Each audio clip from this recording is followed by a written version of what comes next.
Now for today's sponsor, Rogue Energy. If you love energy or if you love hydration, Rogue Energy is your one-stop shop. I personally love to use the energy supplement as it helps me focus when I work, and it also helps me power through workouts when I go to the gym. I also love to use the hydration whenever I go out for a run or do any type of cardio activity. It really helps me replace my lost electrolytes. Make sure to use my code Harariboy at checkout for 10% off your purchase.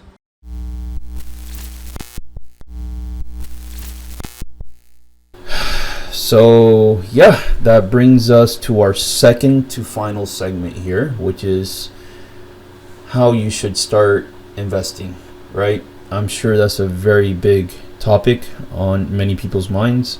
Some people just don't even know outside of their 401k, maybe Roth IRA. There's certain mechanics I want you guys to understand when it comes to this. Jake joins us up next in Raleigh, North Carolina. Jake, what's going on? Hey, how are you guys? Thank you so much for taking my call. Absolutely. How can we help? So I had a question. My employer currently right now offers me the ability to, make my own selection of percentage between a traditional and a Roth. Mm-hmm. And I guess I didn't know if I should split up a percentage between the both of them, maybe do all 15% in one or the other. So I guess just curious on your guys' opinion on it. I'll tell you what I do. And if that's any consolation, I go full Roth. Me too. I love the idea of looking up at 60 and I've got $2 million in a Roth account, which means Uncle Sam already took his share, and I have $2 million tax-free dollars to use. And so the question is, do you want to pay taxes now or later? And we can get into the argument of will taxes be more later versus less, and what will your tax bracket be? I just don't want to worry about that. I know, that's right.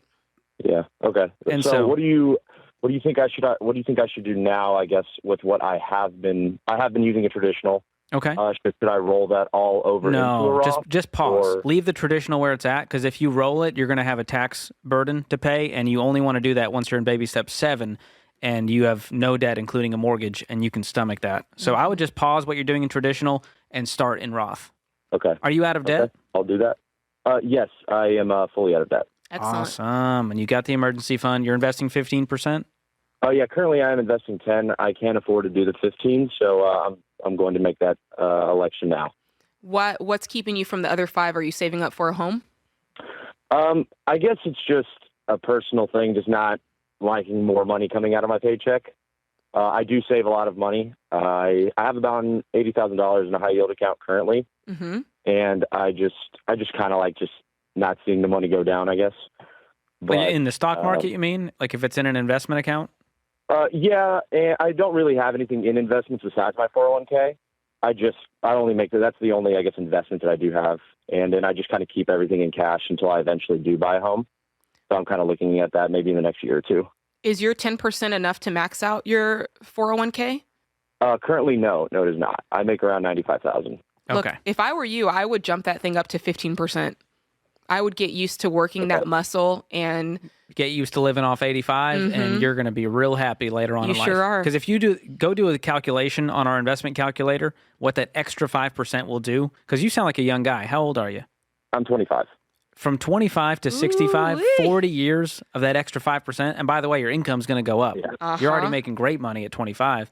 Imagine you're making 150 and you're maxing out accounts. It's going to Okay. blow your mind how much money you're going to have. And I know it's scary because you want to see the money saved. You don't want to see it go up and down. You know what I do? Don't look at it. Don't look at I look at it once a year just to go, oh, there it is. You know Cool. what? I'm not going to lie, George. I look at it a lot more often, but I can take You're snooping. it. I just like it. I like riding the roller coaster, but if you're skittish, do it.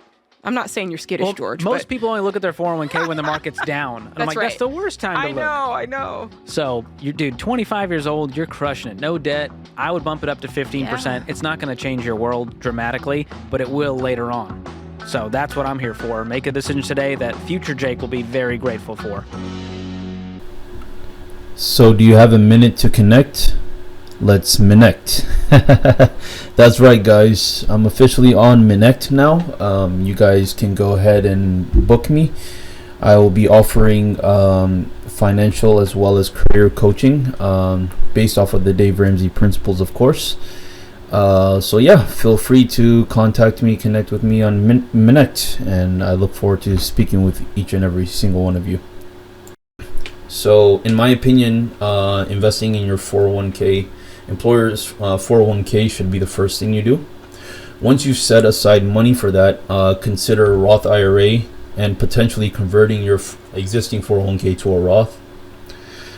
Invest in mutual funds. Get with a certified financial expert, one that has the heart of a teacher, and will guide you through the process on which mutual funds you should actually invest in. When it comes to mutual funds, some rule of thumb I want to go ahead and point out here is 25% you should invest in growth stock mutual funds. The next one, the other 25% should go into aggressive growth mutual funds, which will be more of your high risk mutual fund. You'll increase very high, you'll also decrease very high. But again, this is why we're breaking it out into percentages.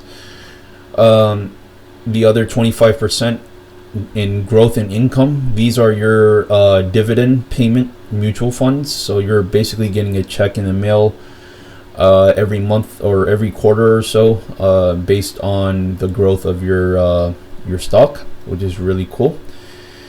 And then finally, 25% in international. Now I will say international is probably the slowest growing one. It's probably gonna look like it's dragging your overall investments behind, right? Because the rate of return on an international is not as high as the US market. However, the reason why Dave Ramsey has considered this is because during most market crash, even the most recent one in 2008, the big one, when the markets start to recover, the first markets to recover are the international markets. So you always want to have a leg up when it comes to that, just as a safety cushion. And a lot of times during economic crashes, the international stocks don't take quite as much of a hit as the others. It all depends, but by diversifying, you really protect your assets. So that's why that is there. Now that is a flexible one. As of recent, Dave Ramsey has come down a little bit on that, which especially in the rise of single stocks. Now he still doesn't suggest investing in single stocks. However, if you're pretty good at if you pretty much know what you're doing when it comes to single stocks and you're very careful and meticulous, he does allow for 10% of your investment funds to be no more than 10% to be invested in single stocks. So you basically can knock down the international investment to 15% and invest the other 10% in single stocks. But again, this is very risky. This is why he said no more than 10%, because basically think about 10% as your throwaway money, right? 10% might not be throwaway money for many people. So what I like to say is, think about an amount of money that you can set aside per month for investment, or not even for investment, just set aside, and just imagine setting it on fire and never seeing that money again. Are you okay with losing that much? Are you like, what is 100,000 to a millionaire, right? It's a huge sum of money, but again, it's not going to change his net worth much, his or her net worth much, right? So you want to think in terms of that. Some people might not be comfortable with 10%, maybe 5%, maybe 3%, maybe 2%. Whatever you're comfortable with setting on fire and never seeing a return again is what you should be investing in single stocks.